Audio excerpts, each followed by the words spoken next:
I'd now like to introduce our student speaker, Jacob Hammond. Jacob grew up in Cortland, New York. He studied geography at SUNY Geneseo and Queen's University in Canada. Later, while living in Austria, he began working toward a degree in secondary education at the University of Vienna. In 2010, following a decision to return to upstate New York, he was accepted into Binghamton University's MAT program in social studies education.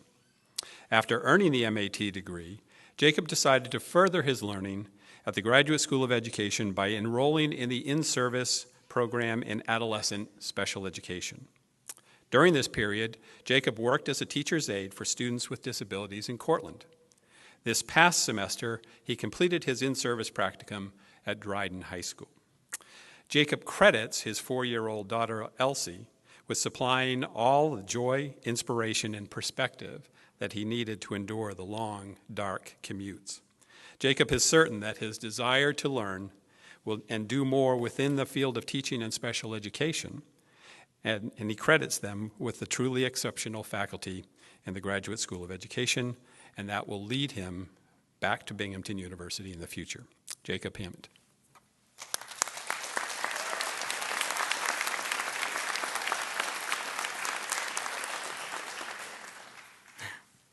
Thank you, Dr. Grant, and the entire Graduate School of Education. Thank you, Binghamton University. Congratulations to everyone draped in black tonight. It is an honor to serve as the student speaker. I don't often give speeches. As I was thinking of what I could say to you, I decided that it should be a message that's useful and rooted in our everyday practice as teachers. So my message comes from a part of my life very dear to me. This is time spent with my daughter, Elsie. Each night when I put Elsie to bed, I either read her a book or tell her what we call a ghost story. If it's a ghost story, the ghost is always nice and has a little high-pitched voice like this. Hi!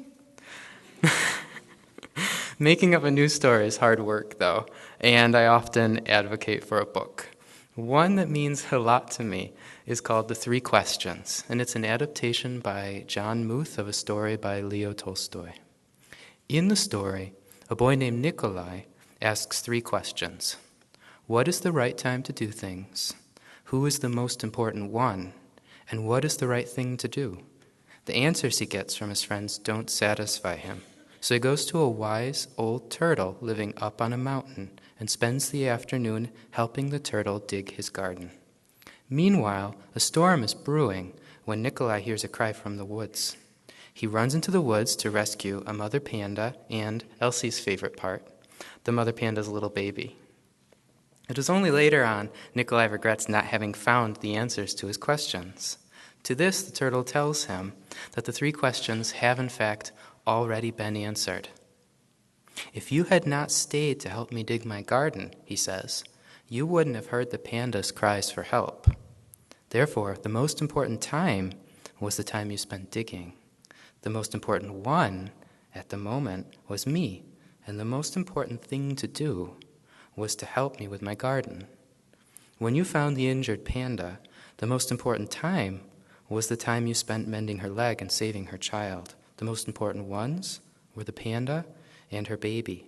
And the most important thing to do was to take care of them and make them safe.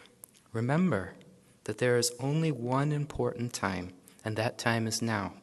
The most important one is always the one you are with, and the most important thing is to do good for the one who is standing at your side. For me, this story serves as a gentle, nightly reminder to also treat each moment in the classroom as an opportunity, a gift. How can I make the most of the time I am given with each child? The answer given in the 3 questions is so simple, yet so important for educators. We need to be present for our students. When we are with them in the classroom, they are the ones who matter the most, not the testing, not district drama. To use the story's last line, this is truly why we are here. If we don't treat each moment like a gift, an opportunity to make a difference, we risk missing those moments when voice problems relevant to their lives, or miss a put-down that silences that voice. We miss the opportunity to support students when and how they need it, to apply those powerful techniques that the professors here at the Graduate School of Education have taught us. At its extreme, we risk becoming what Carl Rogers called the faceless embodiment of curricular requirement. The story also speaks to the power we have as teachers each day to create the conditions for all children to develop what Mike Rose dubbed lives of possibility. It involves seeing the classroom as a true site of becoming. Instead of locating historical agency in Albany or Pearson's labs, it gives us the power to shape the future of education. Big change, even global transformation, is ultimately a product of what geographer Julie Cathy Gibson Graham calls the accretion and interaction of small changes in place. Our small daily interactions and relationships matter. Consider that how you do anything is how you do everything. So when we celebrate and share modest beginnings and the small victories, we're changing education. When we draw on the strengths and capacities of students and communities rather than their deficiencies, we're contributing something vital. When we deny efforts that divide teachers and school districts and place them in a competitive race for resources, when we build solidarity across difference, such as between urban and suburban, and when we rejoice in the simple fact that teachers, students, and schools are everywhere, and this means that there is an endless landscape of opportunity before us, open before us. All of these things, we are doing something essential for the future. So with the most important time being now, tonight, it's worth going back to those three questions. Consider that the most important ones are you, your families, and friends, and the people at the Graduate School of Education who have provided such incredible support in helping us reach this achievement. The most important thing to do tonight is to show gratitude for one another, nourishing these relationships to sustain us and renew our passion for teaching.